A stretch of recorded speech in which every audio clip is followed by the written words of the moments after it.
did not contain our names. It did not mention my name or the names of anybody in our group. So when the Supreme Court gave their ruling on the 29th of January, it should not contain their names. That is only trying to confuse everybody. And that is what we have been saying, that the Supreme Court judgment should be obeyed. All right, Mr. They went for clarification. All right, Mr. Their clarification was thrown out. Okay, thank you very much, Mr. What else Ofia. is holding them there? Mr. Ofia, you say isn't it curious that the names of you and your colleagues was not submitted by the State Executive Committee of the party to INEC. It was the name of the Emir Kanyile group, and you and your colleagues did not actually take part in the election. So how then do you see yourselves occupying those seats? Our names were duly submitted. INEC published our names. And as at the time our names were removed, the date for substitution has elapsed. So we are actually the only duly nominated members of PDP for that general election.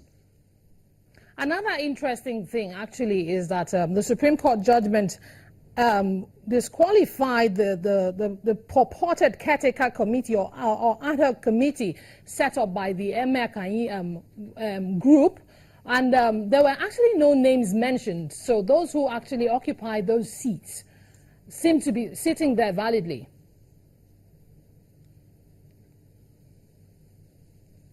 It is. Let me kind of help you out, because there seems to be a lot of confusion where there ought not be. The only thing is that Justice Chukwu made it very clear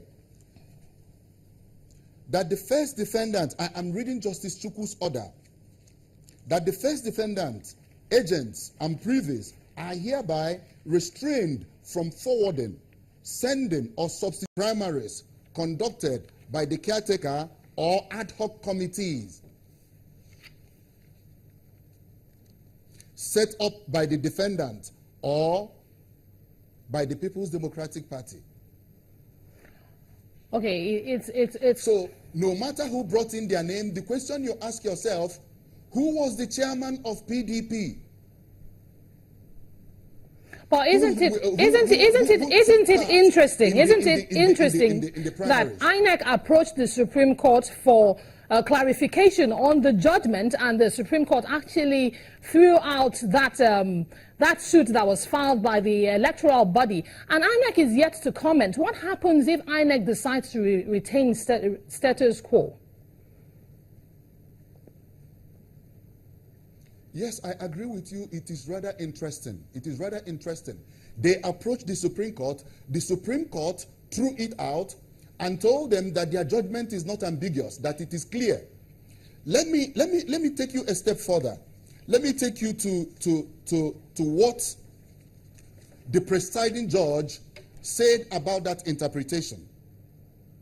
It reminded INEC that when the Federal High Court granted the plaintiffs, that is the appellants now, the reliefs,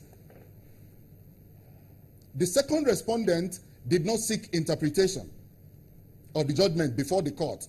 It published the list submitted to it by the appellants as the candidates of the 2015 general election. The respondent then appealed to the court below, and the court set aside the judgment. INEC obeyed. Why would the same respondent now ask for interpretation of the judgment that merely allow the appeal, set aside the judgment of the Court of Appeal, and restore the judgment of the Federal High Court? There is nothing to interpret in the judgment of the court. If the second defendant needs interpretation, it is the restored judgment of the Federal High Court that it should interpret, and not the judgment of the Supreme Court. All right, thank you very much, Mr. Ofia. And the fuller reasons.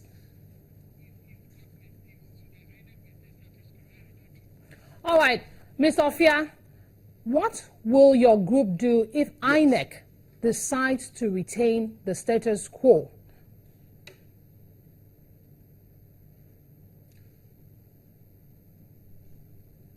INEC cannot refuse to change the status quo because they have to obey the Supreme Court.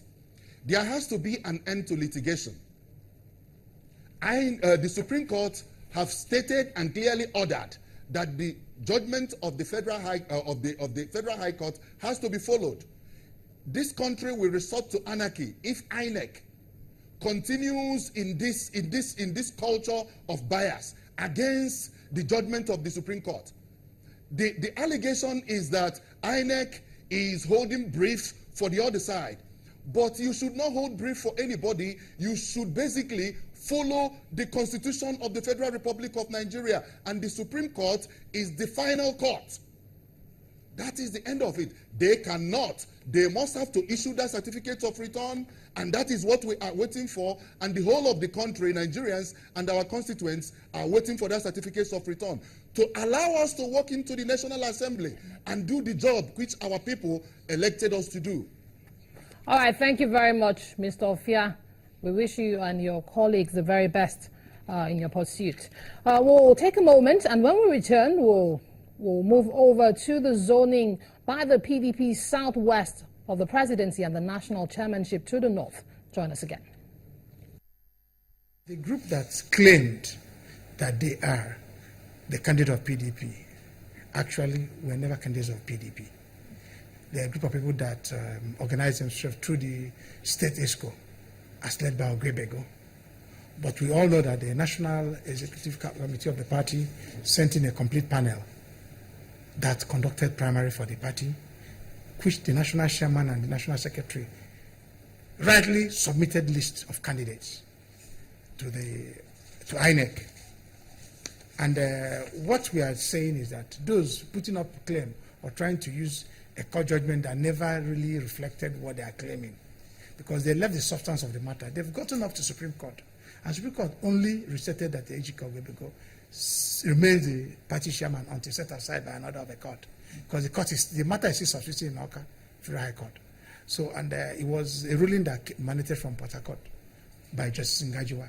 So, all the things they have been putting up is clearly spelled out in the ruling of Supreme Court.